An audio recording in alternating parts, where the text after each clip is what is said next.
Hi everybody, Keith here again. Hey, sorry about those that were watching and I lost connection. I was in a bad spot.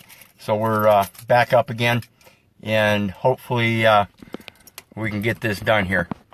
Basically, I was talking about this child support recovery stuff, and I wanted to explain, those people that don't know my situation here, I was pulled over last year, almost a year ago.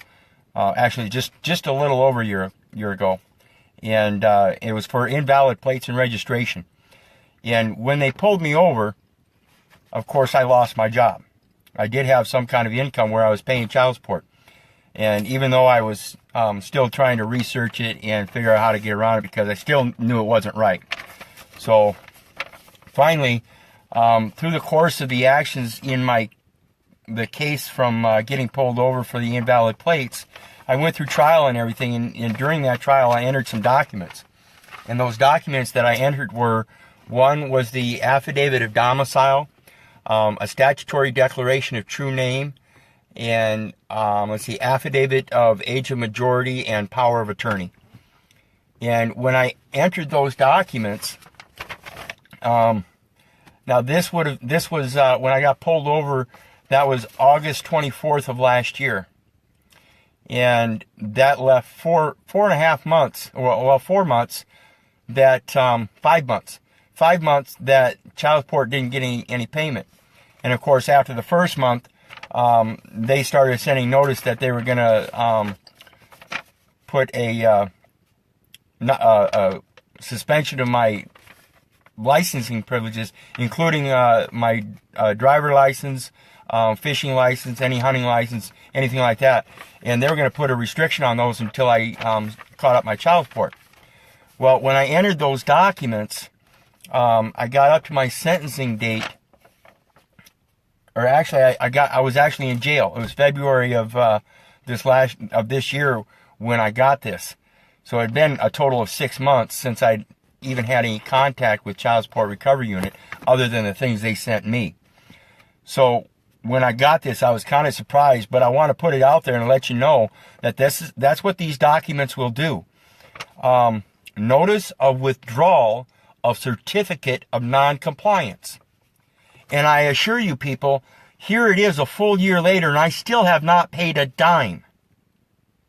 And they still aren't going to come after me. They've told me so in this right here. Notice of withdrawal of certificate of non-compliance. What they're saying is that I am not in non-compliance. They have no authority to restrict anything because they have no proof that I am in non-compliance. See, when you enter those documents and correct your status, they know that they're dealing with a living man. And so that the only thing they can do is deal with the estate. So in the meantime, I still have some corrections to do, I'm sure, because I don't know, but I'm sure they're still digging into this estate account and getting their child support either way. It's just that they're not getting my payment to double it up for them. Thanks, Pam.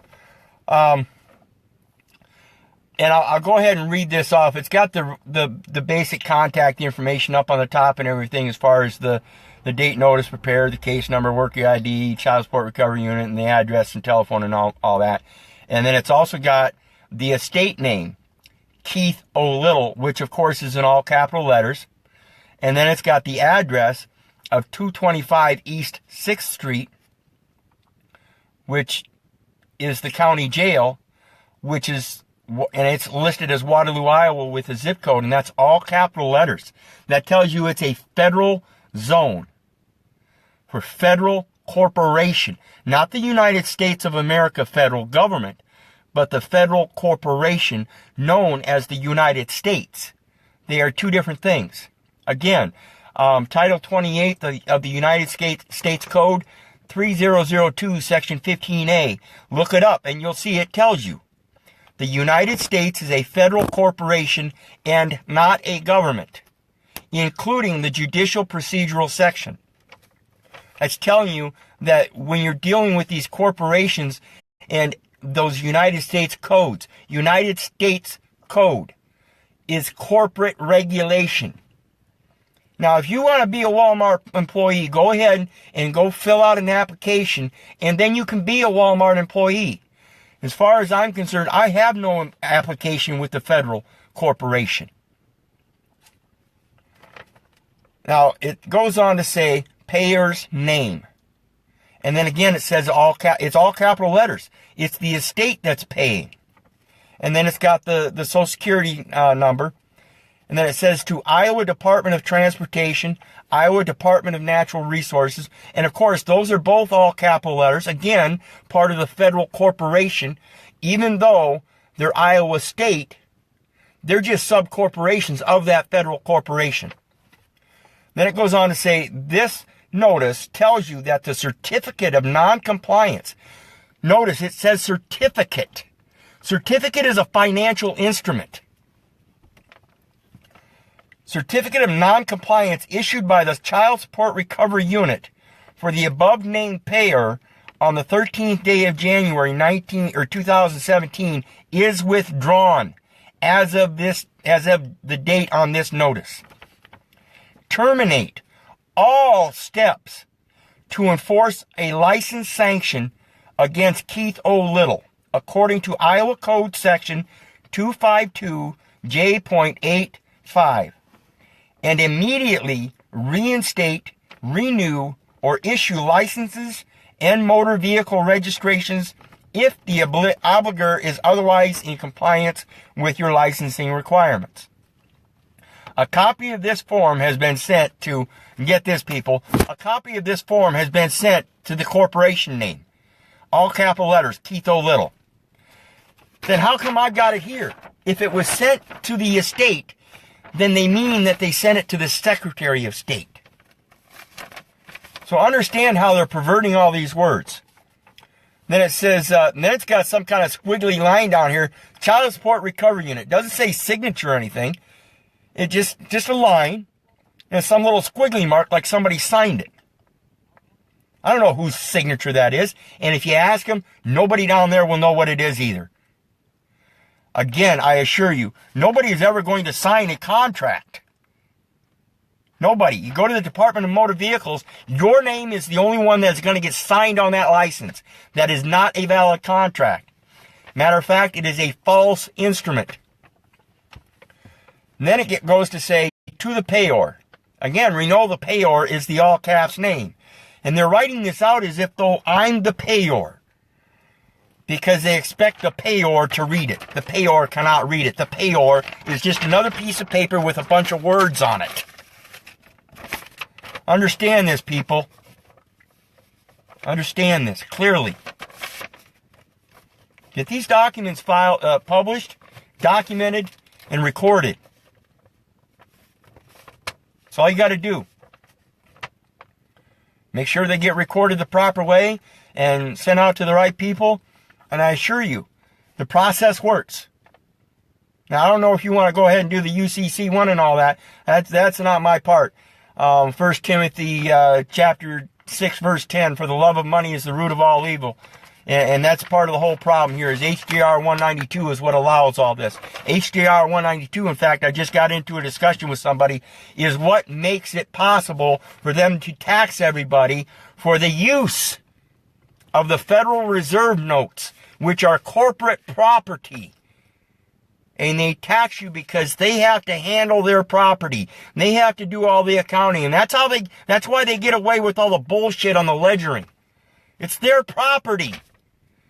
And then you want to go do UCC1 like they're going to do the ledgering right for you. Moronic. Get out of it. We have a unlimited power to contract. Now, unlimited power to contract is their term for your right to believe what you want to believe, the right to make the choice that you want to make, and the right to change that choice if you want to. That's your unlimited power to contract. They've just taken that and perverted it to the word contract. Like I said in my last video, you have a covenant with your Creator, not a contract with another man. If you want a contract with another man, you're removing that covenant. You're dispositioning that covenant with your Creator. Quit it. Get back to reality. And understand, ye are gods. Act like it. Act like it. Step up and tell them who you are. And they'll start sending you notices of withdrawal of non-compliance. They'll start saying, yes, sir, yes, ma'am.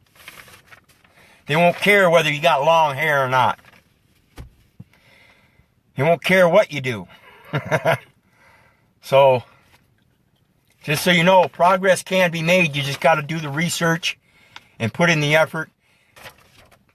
Draft your documents, publish them, document them, record them, and make sure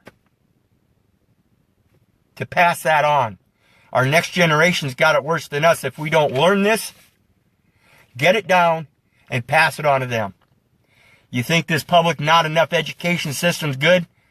It's all it is a fucking indoctrination system. So quit indoctrinating your children. Educate them. Fill them with knowledge. For my people are in lack of knowledge. Fill them with knowledge then. Anyway, just wanted to let you know. Just take the steps. Power of attorney, affidavit of domicile, affidavit age of majority, and statutory declaration of true name. Those are the 4 documents I filed and took care of this. And I didn't even intend to take care of this. I was intending to take care of the problem with the issues that I had at hand with the driving versus traveling. So, mind your P's and Q's, do your research, quit believing. And like I tell you all the time, don't believe me just because you see me sitting here on a video telling you with paperwork and showing you. Get out there and do your own research and do your fact checking and make sure that the facts you are relying on are irrefutable. All right? Meantime, bless y'all. I love you. Have a great night and a safe weekend. Hopefully y'all can step up and start making it safer for yourself and your next generation too. Again, God bless. Have a great night.